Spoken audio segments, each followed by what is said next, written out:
Win तो कातलेही तुटेना या मालिकेत पुढे आपल्याला असं बघायला मिळणार आहे की काकूला खूप जास्त भीती वाटत असते. कारण समरने अर्पिताला घराबाहेर हाकललंय आणि आता काकूला भीती वाटते की उद्या समर राजवाडे आपल्याला देखील घराबाहेर हाकलून देईल. आता स्वानंदीला तर माहिती की काकू किती कारस्थानी आहे, काकू किती वाईट बाई आहे, परंतु या सगळ्याबद्दल समरला काहीच माहिती नाहीये. समरला फक्त काकूची एक चांगली बाजू माहिती आहे आणि एक अंशुमनची हळवी आई असल्याची बाजू माहिती आहे. परंतु समरला ती बाजू माहिती नाही जी स्वानंदीने पाहिली आहे. आणि आता स्वानंदी काकूला एवढीच धमकी देऊन बसली आहे की तुम्ही समर राजवाडे समोर नीट राहा, कारण तुमचे कारस्थानं तुम्ही असेच करत गेला ना तर अर्पितासारखी तुमच्यावर देखील वेळ येईल घराबाहेर जाण्याची. आणि यामुळे आता काकूला खूप जास्त टेन्शन आलेलं असतं. तर काकू काय करते, तुम्हाला माहितीच आहे की स्वानंदीची छोटी बहीण सुष्मिताचं लग्न अंशुमनसोबत झालंय. आता काकू त्या सुष्मिताचा वापर करणार आहे स्वानंदीला या घरातून बाहेर काढण्यासाठी किंवा या घरावर हक्क गाजवण्यासाठी. कारण मग होईल काय की जेव्हा सुष्मिताच्या थ्रू काकू या घरावर हक्क गाजवेल तेव्हा ती एक प्रकारे सुष्मिताला बळीचा बकरा बनवेल. मग होईल असं की काकूचे सगळे कारस्थानं आता सुष्मिता करेल आणि जर या सगळ्यामध्ये सुष्मिता पकडली गेली तर शिक्षा देखील सुष्मिताला मिळेल. आणि जरी सुष्मिता नाही पकडली गेली तरी फायदा काकूचाच होईल, कारण काकू सुष्मिताच्या थ्रू तिचे कारस्थान करते. आता पहिलं कारस्थान काकूने असं रचलेलं असतं की ती ना सुष्मिताला घरात असे भांड्या वगैरे वाजवायला सांगते आणि असं सांगते की तू ना सगळ्यांना डिमांड कर की आमचं आता लग्न झालंय तर सेलिब्रेशन झालं पाहिजे, रिसेप्शन वगैरे ठेवलं पाहिजे, पाहुण्यांना बोलवलं पाहिजे, मस्त एन्जॉय केलं पाहिजे. कारण तिचं लग्न झालंय, मग तिचे हे सगळे हट्ट आहेत. आता सुष्मिताचे स्वतःहून हे सगळे हट्ट नसतात, परंतु काकू मुद्दाम हे करायला सांगते. कारण या सगळ्याने होईल असं की सुष्मिता एकानंतर एक हट्ट करत जाईल आणि सगळ्यांना ते सगळं ऐकावं लागेल आणि त्यांना मग ते ऐकावं लागेल आणि या सगळ्याच्या थ्रू सुष्मिताचा वापर करून काकू त्यांच्या घरावर ताबा मिळवू शकते.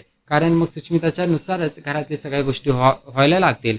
कारण सुष्मिता तिचा एक हक्क गाजवू शकते की मी या घरातली सून आहे, मग माझे काही हक्क आहेत, माझे काही इच्छा आहेत जे पूर्ण झालीच पाहिजेत.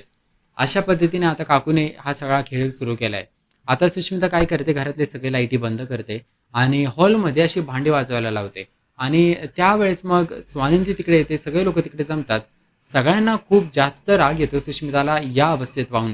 तेव्हा स्वानंदी बोलते, काय चाललंय सुष्मिता?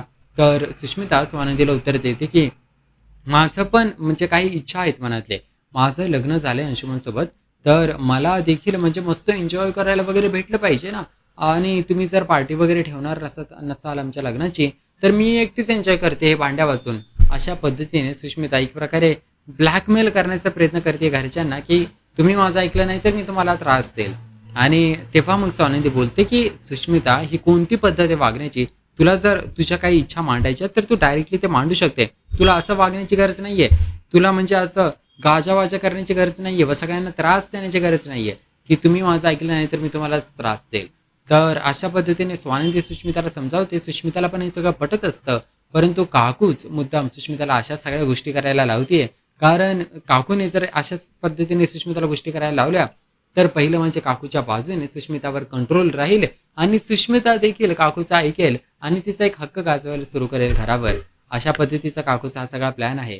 महत्त्वाचं बघणं हे ठरणार आहे, की आता समर राजवाडे जर घरी आलाय, त्याला त्याच्या चुकांचा पश्चाताप झालाय, की त्याने वेळोवेळी ॲक्शन घेतली नाही. त्याने वेळोवेळी अंशुमनवर ॲक्शन घेतली असती तर आज चिंगीचं बाळ देखील जिवंत असतं आणि त्यांचं लग्न देखील झालेलं असतं. परंतु आता समरने ठरवलंय, की तो देखील घरात लक्ष घालणार आणि वेळोवेळी ॲक्शन घेणार. आणि आता तर जर त्याला समजलं काकूचे सगळे कारस्थानं, तर तो काही काकूला सोडणार नाहीये. तर आपल्याला आता मालिकेच्या ट्रेलरमध्ये आतापर्यंत एवढंच बघायला मिळालंय, की सुष्मिता तमाशा करते घरात आणि डिमांड करते, की मला लग्नाच्या सेलिब्रेशनची इच्छा आहे. आता सेलिब्रेशन झालं पाहिजे घरात. तर पाहूया आता मालिकेत पुढे नेमकं काय काय घडतंय ते. सुष्मिताला व काकूला त्यांचे हक्क किती गाजवता येत आहेत? का फायनली स्वानंदी यांना चांगला धडा शिकवेल व समरला ॲटलीस्ट सांगेल तरी, की तुमची काकू अशी अशी आहे म्हणून. आणि मग समर तरी ॲक्शन घेईल. कारण आतापर्यंत स्वानंदीनेच समरपासून गोष्टी लपवून ठेवल्या. यामुळे समरला ॲक्शन नाही घेता आली आणि एक प्रकारे चिंगीची एवढी वाईट अवस्था झाली. त्यामध्ये कुठेतरी स्वानंदी देखील कारणीभूत आहे. आणि आता फायनली जर स्वानंदीने समरला गोष्टी सांगायला सुरू केल्या, त्यामुळे तरी समरला काकूबद्दल सगळ्या गोष्टी समजतील. तर पाहूया मालिकेत पुढे काय होतंय ते. तुम्ही माझ्या यूट्यूब चॅनलला सबस्क्राईब करा. असेच मालिकांचे लेटेस्ट अपडेट्स मिळवण्याकरिता थोड्याच वेळात मालिकेचा संपूर्ण भाग येणार आहे. मग त्यावरती मी व्हिडिओ अपलोड करेल. तर पाहूया मालिकेत नेमकं संपूर्ण भागात काय काय घडते ते.